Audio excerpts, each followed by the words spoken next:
네, 국내 이슈 체크인 한양증권 권충현 과장과 얘기를 나눠보도록 하겠습니다. 안녕하십니까? 안녕하세요. 네, 반갑습니다. 자, 오늘 어떤 내용을 가지고 저희가 좀 얘기를 나눠볼까요? 먼저 이슈부터 확인을 해보도록 하겠습니다.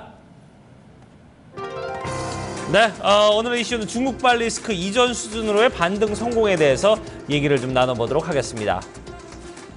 네. 확실히 좀 반등세가 이제 좀 완전히 좀 추세 회복이 좀 됐다 이런 느낌이 드는 게 코스피 같은 경우도 거의 뭐 1950선까지 육박을 했고 코스닥 같은 경우도 700선 바로 직전까지 지금 와 있습니다. 이러다 보니까 조금 더 이제 우리에게 좀 안도감을 주는 이제 그런 상황이 아닌가 하는 생각이 들고 아까 저희가 얘기했듯이 외국인들의 어떤 팔자세도 조금씩 이제 줄어들었다는 부분 이런 부분도 시장이 좀 안도감을 불어넣는 것 같습니다. 네, 맞습니다. 뭐 코스피, 코스닥 양시장 다 좀 상승을 해줬고요. 또 올라온 상황에서 추가적인 상승이었기 때문에 굉장히 뭐 종목별로 굉장히 좀 뭐 제가 봤을 때는 뭐 전 고점까지 올라오는 종목들도 굉장히 좀 많이 보이는 그런 모습이었습니다. 코스피 같은 경우는 말씀하신 대로 외국인의 매도세가 지속은 되었지만 한 400억 수준으로 굉장히 급속하게 좀 줄어든 모습들이 보이고 있습니다. 네. 이런 걸 봤을 때는 굉장히 좀 고무적이다라고 보실 수 있고요. 또 기관은 꾸준히 매수하면서 시장 상승을 좀 주도하고 있습니다. 코스닥 같은 경우도 추가 상승으로 뭐 중국발 리스크 이전 수준까지 좀 올라오는 모습을 보여줬고요. 그동안 강한 지지선이었던 700포인트 당분간은 좀 저항선의 역할을 하지 않겠는가라고 좀 생각을 하고 있습니다. 원체 좀 강한 매물대가 있는 부분이기 때문에 이 부분에서는 좀 잠시 쉬어갈 수도 있겠다 이런 생각도 좀 드는 그런 모습입니다. 일단은 뭐 단기적으로 추가적으로 상승하기에는 좀 단기 반등이 좀 컸다라고 좀 생각이 좀 들고 있거든요. 그렇기 때문에 뭐 실적 모멘텀이 살아있는 종목에서는 뭐 추가적인 회복세가 좀 더 보일 것으로 좀 보이겠습니다.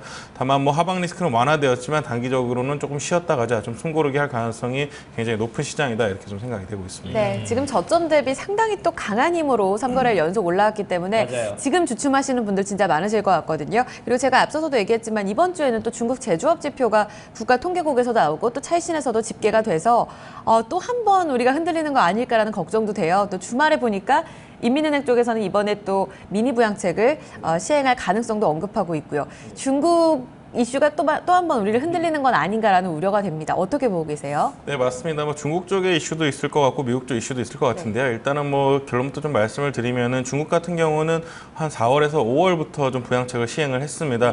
이런 부분들이 한 4개월에서 한 6개월 정도의 딜레이를 갖고 실질적으로 좀 지표에 영향을 끼칠 가능성이 많습니다. 그런 식으로 봤을 때는 이제 뭐 한 이번 달이나 다음 달부터는 지표의 개선세가 충분히 좀 보여지지 않겠는가 좀 어느 정도 조금 기대를 해보셔도 될 것 같고요. 네. 미국 같은 경우는 이제 좀 말씀드리겠지만 일단은 뭐 시장을 예상하기에는 추가 상승을 위해서는 외국인의 매수세가 굉장히 좀 중요할 것이다라고 좀 말씀을 드려야겠습니다.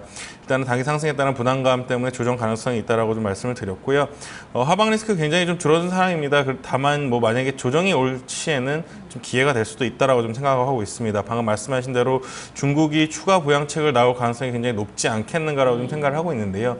그 이유는 중국 같은 경우는 일단은 부양책을 한번 시작을 할 경우에는 좀 단발성으로 끝나지 않거든요. 좀 네. 연속적으로 좀 여러 가지의 좀 부양책이 나오는 경우들이 많기 때문에 지난주 같은 경우에 좀 금리 인하를 좀 해주면서 추가적인 부양책도 기대가 되고 있습니다. 미국 같은 경우는 일단은 금리 금리 인하가 내년으로 미룰 가능성이 높다라고 좀 얘기가 나왔었는데 또 주말께도 또 부의장께서 부의장이 또 얘기를 했더라고요. 2%까지 기다릴 수 없다라고 좀 얘기를 했는데 일단은 이 부분에 대해서는 크게 좀 우려하실 부분은 아니라고 좀 생각을 합니다. 물론 시장에서는 충분히 반응할 가능성이라고 얘기는 하고 있지만 일단은 금리 인상을 위해서는 또 여러 명이 투표를 진행을 해야 되는 부분이고요. 이 부분에 있어서 일단은 뭐 한 명 정도가 좀 반대 얘기를 했다라고 좀 생각을 하고 있습니다. 그리고 또 한 2년 동안 1%에서 1.5% 정도 수준의 굉장히 느린 수준의 금리 인상을 좀 예상을 하고 있습니다. 봤을 때는 제가 뭐 한 6개월에서 9개월에 지표를 봐가면서 한 0.25%씩 조금씩 올리는 모습을 보여줬기 때문에 시장의 충격이 크지 않겠다라고 좀 보시면 될 것 같고 일단은 시장이 좀 급격하게 반등이 나오기 위해서는 국제 유가를 좀 많이 확인을 하셔야 될 것 같습니다. 네. 국제 유가 자체가 굉장히 좀 글로벌 증시의 시그널이 되지 않겠는가 좀 생각을 하고 있고요. 그 이유는 뭐 중국 경기 모멘텀이 굉장히 예민하게 움직이고 있는 것이 지금 그 5월 가격이기 때문에 그 부분에 있어서 좀 확인을 하시면서 매매를 하시면 좀 도움이 되실 것 같습니다. 네. 유가까지도 체크를 해봐야 되고 미국, 중국 우리가 신경 쓸 부분들이 상당히 많아지는 것 같은데 네. 그렇다면 지금 자리에서의 대응은 지난주까지만 해도 그래도 이제 매수에 좀 가담하셔도 좋겠다는 이야기를 해주셨었거든요. 지금 자리는 좀 어떻게 볼까요? 종목을 잘 이제 선별하기만 하면 될까요? 네, 맞습니다. 뭐 종목별로 일단은 대응하시는 게 가장 중요하고요. 그게 네. 첫 번째인 것 같습니다. 일단은 뭐 시장에 대한 리스크는 크지 않다라고 좀 생각을 하고 있습니다. 하방 리스크는 굉장히 좀 작아져 있는 상황이라고 생각하기 때문에 단기적으로 좀 제가 봤을 때는 기간 조정 뭐 길어봐야 한 일주일에서 짧으면 한 3일 정도가 되는 그런 조정이 나오지 않겠는가 좀 생각하고 있고요. 하락 시에는 분할 매수 대응이 굉장히 좀 관점이 유효하다라고 좀 생각이 되고 있습니다. 오늘 뭐 장 초반에는 분명히 분위기가 좀 안 좋을 가능성이 있습니다. 근데 좀 생각을 해보면 시장이 올라오면 정말 절묘하게 이런 얘기들이 나와주고 있거든요. 그렇죠. 그 이유는 제가 봤을 때는 미국에서 좀 금리 인상을 위해서 시장과 좀 밀당을 하는 것이 아닌가라고 좀 생각을 하고 있습니다. 어느 정도 시장에 내성이 생기게 하기 위해서 계속 시장이 올라올 때마다 이런 뉴스들을 좀 터뜨려주는 모습이 보여주기 있기 때문에 뭐 시장 하락 시에는 충분한 기회가 되지 않겠는가. 또 하락을 한다면 또 좋은 얘기를 해줄 것이라고 좀 예상이 되고 있기 때문에 이런 부분에서는 뭐 좀 제가 봤을 때는 좀 기회를 좀 찾아보시자라고 할 수 있겠고요. 또 요즘 같은 시기에는 또 항상 또 현금은 좀 어느 정도는 그래도 좀 비중을 좀 높여 놓으시고 시장을 대응하신다면은 제가 봤을 때는 뭐 투자 심리가 굉장히 좀 과민반응할 수 있는 그런 시장이다. 그리고 수급적 이슈로 좀 하락 시에는 기회를 잡아본다면은 뭐 단기적으로 10%에서 한 20% 정도의 수익이 금방금방 나는 시장이기 때문에 뭐 그런 식으로 좀 대응을 하셔야 될 것 같습니다. 그렇군요. 자, 하락에 대한 리스크는 조금 좀 안도감을 가져도 되는 부분이고, 아무래도 좀 단기적으로 한번 조정을 받을 때 이때가 기회지만 요거 지금 너무 서둘러서 들어가는 건 좀 무리가 있다라는 부분을 언급을 해주셨어요. 네, 이번에 하반기에는 그래도 다시 한번 제약과 바이오 혹은 이제 화장품 쪽으로 긍정적인 흐름을 예측을 해주셨었거든요. 근데 지금 최근의 흐름을 봤을 때 외국인이 이제 다시금 또 매수로 가담할 가능성이 높아지고 있는 부분이 있잖아요.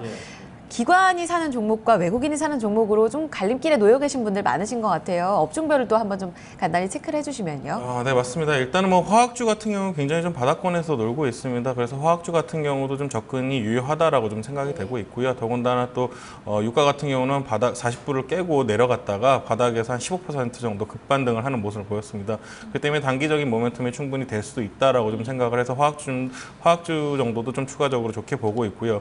IT 같은 경우는 뭐 갤럭시 노트 5가 나온 상황이긴 하지만 일단은 판매를 좀 봐야 될 것 같습니다. 그리고 아직까지는 시장에서 그렇게 좀 핫하게 반응하고 있는 그런 모습이 아니기 때문에 기존 대장주인 뭐 엔터주라든지 또 바이오 또 화장품 쪽에서 좀 매매를 하시는 게 좋을 것 같고요. 추가적으로 제가 지난주부터 좀 엔터주 쪽을 말씀을 드렸는데 엔터주 쪽에서도 이번에 또 IHQ 같은 경우는 또 SK컴즈라는 그 게임 회사죠. 게임 회사와 좀 합병을 하면서 SK 플래닛이 좀 2대 주주로 올라오는 이런 모습들을 보여줬습니다.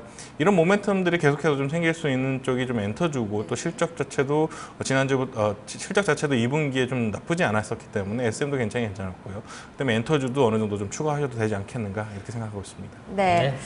오늘 장 전략에 대해서도 자세하게 한번 살펴봤습니다. 안심은 하되 지금은 또 현금을 또 같이 들고 가실 필요가 있을 것 같고요. 이 글로벌 이슈에 너무나 또 민감하게 반응할 가능성은 조금 줄어들었다는 부분도 긍정적이니까요. 이런 호재와 악재를 같이 비교해 가시면서 전략적인 흐름을 참고해 보셨으면 좋겠습니다. 말씀 여기까지 듣겠습니다. 한양증권 권춘영 과장과 함께했습니다. 감사합니다. 고맙습니다.